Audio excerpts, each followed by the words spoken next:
World War Z, an oral history of the zombie war. It goes by many names: the Crisis, the Dark Years, or the Walking Plague.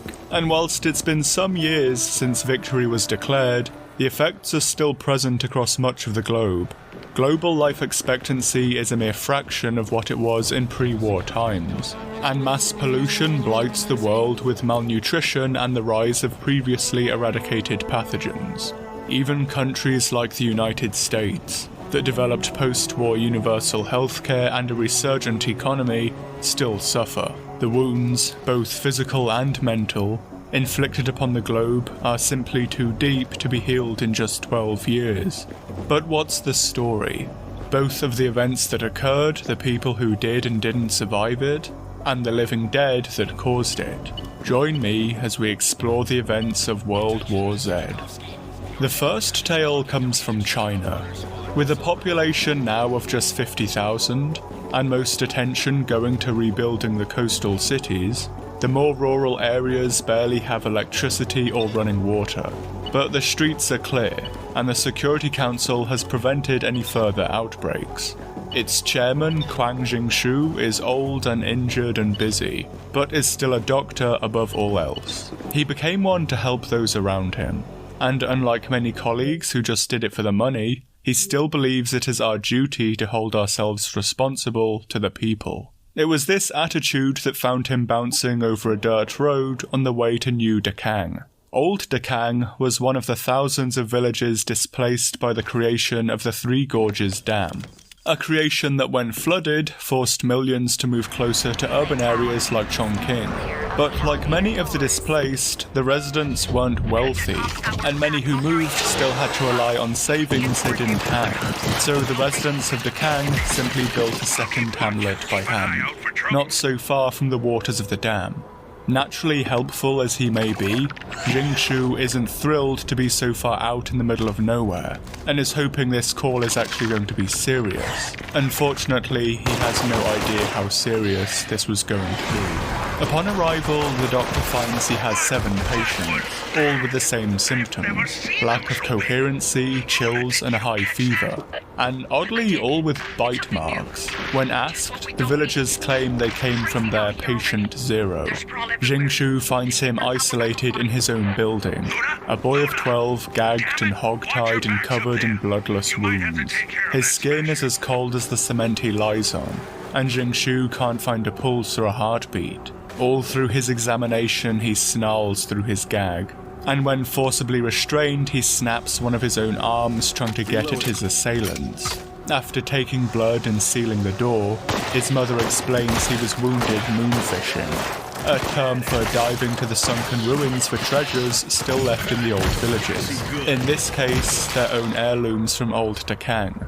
The boy's father never made it back to the surface. Jingshu calls an old army colleague from Zhongqing University, Dr. Gu Wenquei. After getting the pleasantries out of the way, he shows him the bites and the symptoms of the new patients. After seeing them, the normally more jovial Dr. Quay robotically reads a set of instructions. Stay where you are. Take the names of all who have had contact with the infected. Restrain those already infected. If any have passed into a coma, vacate the room and secure the exit.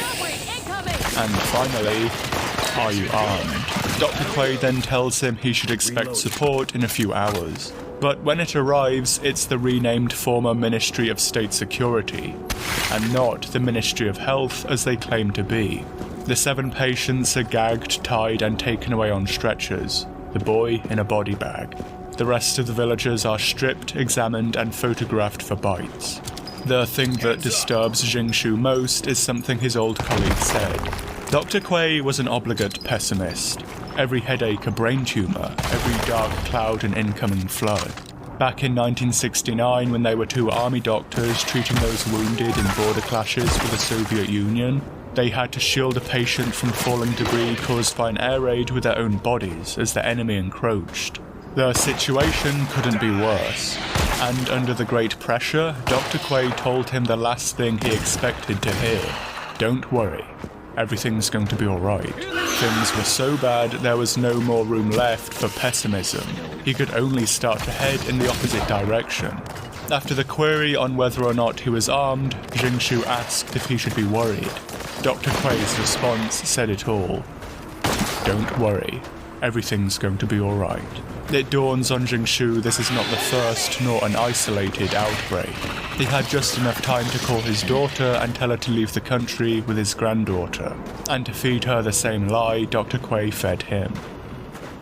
In Tibet, its capital city of Lhasa is now the world's most populous city, and with its high altitude is one of the safest too.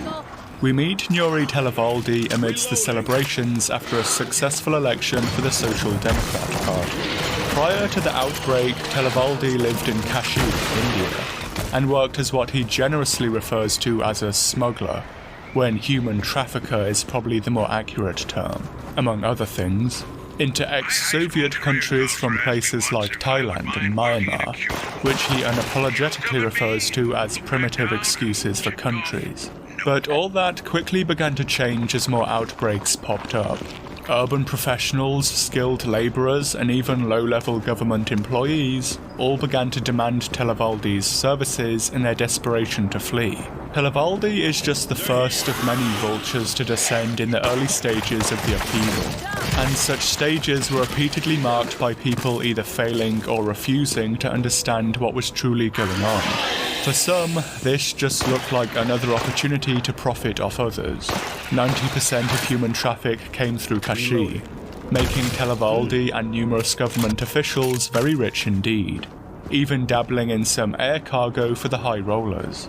As time passes, the demographics start to change, and there are fewer and fewer people fleeing what's coming, and more people who had already been bitten, believing the myth that the West had a miracle cure.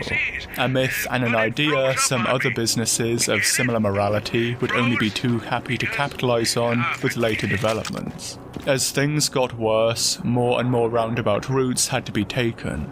As the smugglers crassly said, every rich man's house has a servant's entrance. Those wishing to flee to Western Europe now had to travel through the East, and for the US, you could go via Mexico.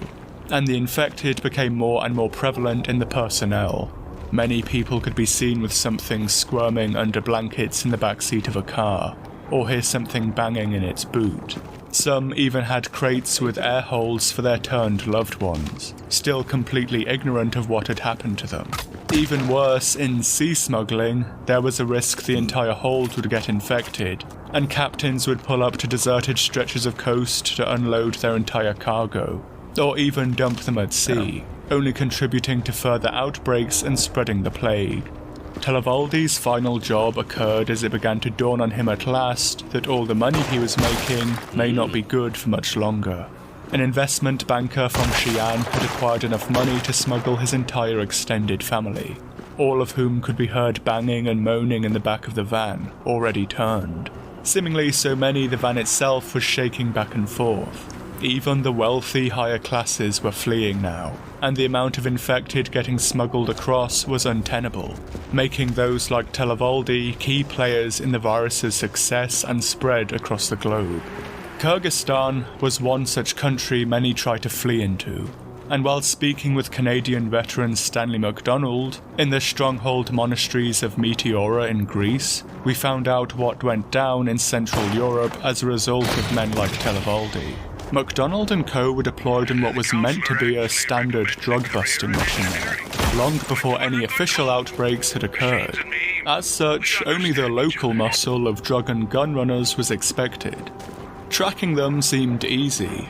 A local firefight had left a blood trail leading to their abandoned pack mules, which, oddly, had been partially eaten. But this wasn't too big a surprise. Packs of feral dogs roamed the crags and valleys, and a wagon train of mules would make for a welcome meal. What was less explainable was the fact that the illegal contraband, worth tens of thousands, was left untouched. The trail led MacDonald and co. up the mountain, following the tracks of someone who had seemingly collapsed face down, before rising again to stumble up the same trail they were on.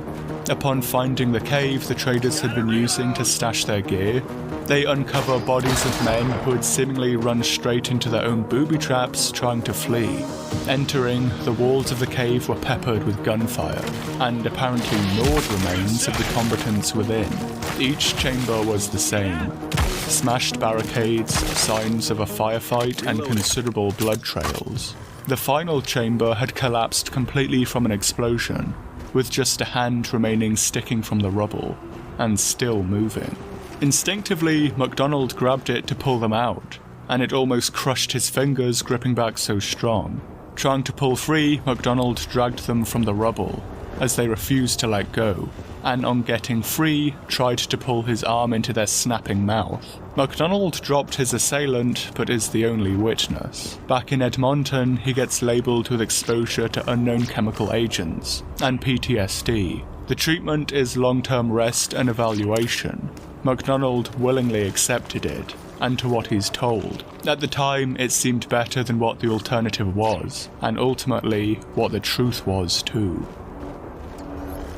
Adapting to the plague by developing villages suspended from the rainforest canopy, the indigenous Yanomami people in Brazil have weathered the outbreak better than most. And it's unclear what their relationship with Fernando Oliveira is, who is one of many who profited, albeit perhaps a lot less consciously, from the early days of the uprising. Living in Rio de Janeiro, Oliveira worked as a doctor, and he remains adamant about that. One could make the argument doing organ transplants from the black market was illegal. He preferred to argue that he was still saving lives and doing moral good. And if the global north was so opposed, then why did their citizens keep showing up for them? Whether or not their money paid for Oliveira's lifestyle was immaterial, he thought. At the time, Oliveira had just got a heart in. Compared to skin or liver or kidneys, hearts were hard to get, and not just any heart either, but one with dextrocardia, where the organs lie on the opposite side of the body to usual. So one could almost describe his patient, Herr Müller, as lucky. Almost, if not for the fact that he wasn't waking up from anesthesia.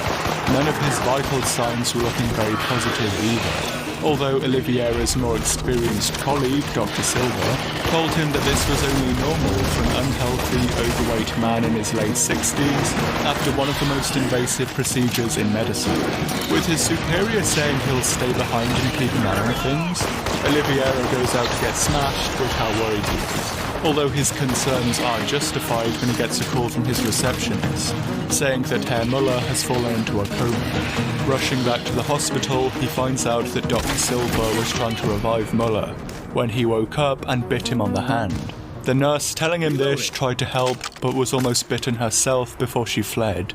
Arming himself, Oliveira enters the surgery and finds Müller in the process of seemingly eating Dr. Silva. As Müller shows the same interest in him, Oliveira manages a lucky headshot and calls the police. Dr. Silva was made the victim of a carjacking and buried in a shallow grave, and Müller quickly becomes one of many who vanish on suspect trips abroad. Whilst Oliveira does get off effectively scot-free from what is essentially a disaster, that's not his concern. China was his biggest exporter for the black market organs in the build-up to the walking plague, and with the slapdash morality of the people who sourced them, their means of acquisition may have been less than peaceful. If just 10 or even 1% of the shipments were infected, it could account for hundreds of concurrent outbreaks across the globe. Whilst Oliveira couldn't prove his concerns, nor would there be any post-war ability to do so, there is some precedent to this. A vast array of different pathogens have been transmitted by organ donation, and whilst the risk in a decent hospital is suggested to be only around 0.18%, all it can take is just one transmission to cause an outbreak. There have been some cases of outbreaks in diseases like tuberculosis that are believed to have been started by organ donation. Obviously, official procedures have strict operating rules about who can and can't donate organs, as well as screening procedures, for this very reason. But we can clearly see mistakes can happen, and some can slip through the net. With Oliveira's black market rush jobs, there wasn't even time to test for pathogens like hepatitis, or even HIV, let alone an up-and-coming virus no one had ever heard of. So for Oliveira, he spends much of his time trying to recover from the scandal. Whilst he still managed to escape and survive, he wasn't aware of